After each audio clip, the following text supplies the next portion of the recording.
We've heard rumors about the next Bad Meets Evil project, and Royce has even taken part in encouraging fans to spread the word about a new project from Bad Meets Evil. It's safe to say that there's plenty of material recorded to work with for another Bad Meets Evil project, and the first one was quite successful to warrant another project from Bad Meets Evil.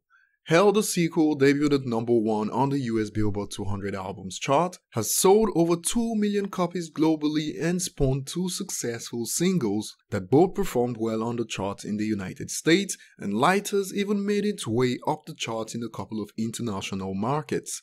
It's also important to add that Hell, the sequel, generally received positive reviews from critics and gained a score of 72 on Metacritic. Of course, Hell, the sequel released before the streaming era of music took off, which makes this quite interesting, as this list shows the songs that stood the test of time rather than the songs that were hot when the EP released, since Spotify just had 2 million users in the US in 2011 compared to over 200 million monthly active users worldwide at the moment. Recently, we released a video of Spotify listeners' favorite songs on Kamikaze from the list to the top pick of listeners on the platform. And if you missed that, click the link that pops up at the top right corner now to see how that list compares to yours.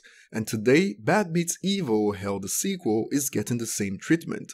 Before we get started, remember to subscribe if you're new to the channel and turn on notifications to never miss a video. And now we get right to it. It's no secret that Slaughterhouse wasn't the most marketable group, and based on the fact that Baldwin wasn't pulling his weight, this doesn't surprise anyone, and according to Spotify users, the lead song on Hell, the sequel is Loud Noises featuring Slaughterhouse. The EP had just 11 tracks, hence Loud Noises comes in at the bottom at number 11 with 4.3 million streams on the platform. Next up is Living Proof, that contains samples of Funky Drummer by James Brown. It comes in at number 10 for Spotify users globally with 4.6 million streams on the platform. Of course, the streams for some songs are quite low for obvious reasons. Next up is I'm On Everything featuring Mike Epps, that comes in as the 9th favorite song on Spotify. Mike Epps' featured vocals are actually sampled from his comedy special Underrated and Never Faded, and this is one of my favorite songs from the EP and should be a few spots higher in my opinion. The song has 5.7 million streams on the platform. A Kiss is next in line and is the 8th favorite song from Hell, the sequel on Spotify with 5.7 million streams on the platform. The Reunion, a song that contains samples from one of Eminem's previous songs, Bagpipes from Baghdad, that was on Relapse, comes in as the 7th based on Spotify users' preference from Hell, the sequel with 7.2 million streams. Welcome to Hell, the first song on the EP, comes in as the 6th favorite song and has now had over 10.7 million streams on the platform. One of my favorite songs on the EP, Echo, comes in at number 5 and features additional vocals by Liz Rodriguez and has now had over 11.2 million streams on the platform. Take From Me, featuring additional vocals by Claret Jai, comes in as the 4th fan favorite on Spotify with 14.5 million streams on the platform.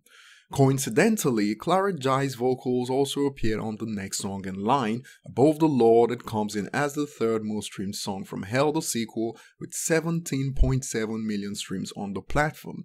The top 2 for this is quite obvious, and they were the only singles released from the EP.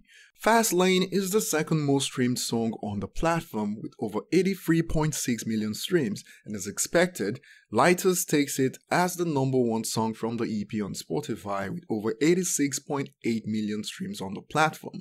Here's a quick recap of the ranking, and I'd like to know if you agree with this.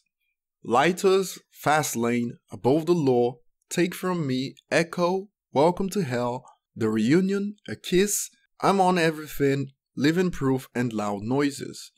How does your list compare? Tell us below, and if you enjoyed this, don't forget to subscribe and turn on notifications.